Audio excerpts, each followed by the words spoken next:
Hey guys, in this video we're going to be talking about the 5 things that you need to know when you're picking your next market or neighborhood for a purchase of a rental property investment.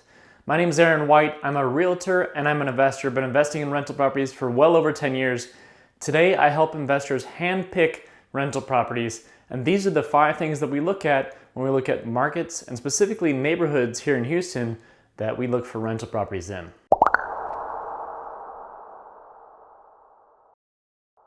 The first thing you need to be on the lookout for is crime. Where is crime and how does it impact your bottom line? Yes, you don't live at the rental property, so maybe you don't care so much. However, you should be looking at your cash flow and the costs that are associated with crime. If you're going to have break-ins or theft of things, you need to have an increased cash flow put in there. So take a look at different tools like neighborhoodscout.com and look at the different areas, what types of crimes are occurring. A lot of different local governments will offer websites as well that give you details on types of crimes, break-ins, so on and so forth, and help you calculate how much extra cash you need for that neighborhood that you're looking at.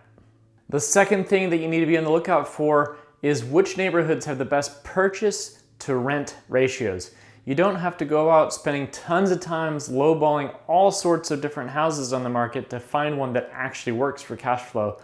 Believe it or not, almost any market, there's some neighborhood out there where the purchase price is lower and the rent is higher, and that ratio of rent to purchase is a magical ratio where you can buy things almost at asking price, getting yourselves more chances of getting more deals done. Talking to a local professional or a local realtor that knows those areas, those neighborhoods that have those best price to rent ratios can save you a lot of time in looking for your next deal. The third thing you need to be on the lookout for are the things that impact your cost on a rental property the most, which is taxes, property taxes, and insurance. I live in Houston and these can vary a lot from neighborhood to neighborhood. So it's important to have an understanding of where will you be paying the highest insurance and the highest property taxes. And in Houston, it's not so intuitive. If you look at this insurance map here, you'll see that insurance prices can range a lot based on the area that you live in, based on the claims that are filed in those neighborhoods. When you're researching taxes, it's important to look up Zillow. Those kinds of things can often have taxes in there, but they're not always 100% accurate. I would encourage you to research with your local CAD. Here in Houston, it's called HCAD. And in there, you're gonna have the proper assessment for the annual taxes and calculate that out.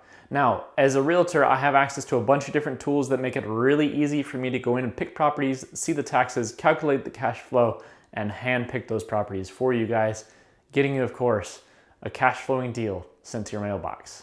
Number 4 is understanding the job market in the market that you're looking in. So here in Houston, fortunately, we have a pretty diversified set of jobs, from healthcare to oil and gas, to finance and manufacturing.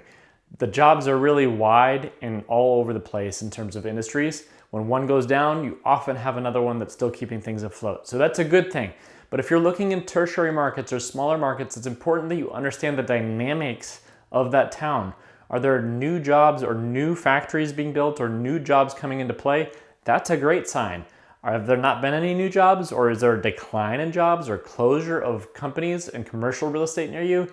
That could be a red flag and you might end up getting a falling knife on the purchase of a quote-unquote great deal. And last but not least, number 5, what is the average days on market that a rental property has in your market? And are the rent prices within range driving lower days on market or higher days on market? Even here in Houston, there are some fantastic neighborhoods where maybe the rent prices are up and the purchase prices are lower, but the days on market are really long, leaving that property empty. And this is one of your highest costs in owning a rental property, is the number of days on market that property is vacant. Ideally, you want to see a lower days on market, showing that there's enough demand and not too much supply in a specific area, driving that days on market too high. Now, even when you have followed all 5 of these steps, it still takes quite a bit of work to go out and find those cash flowing properties.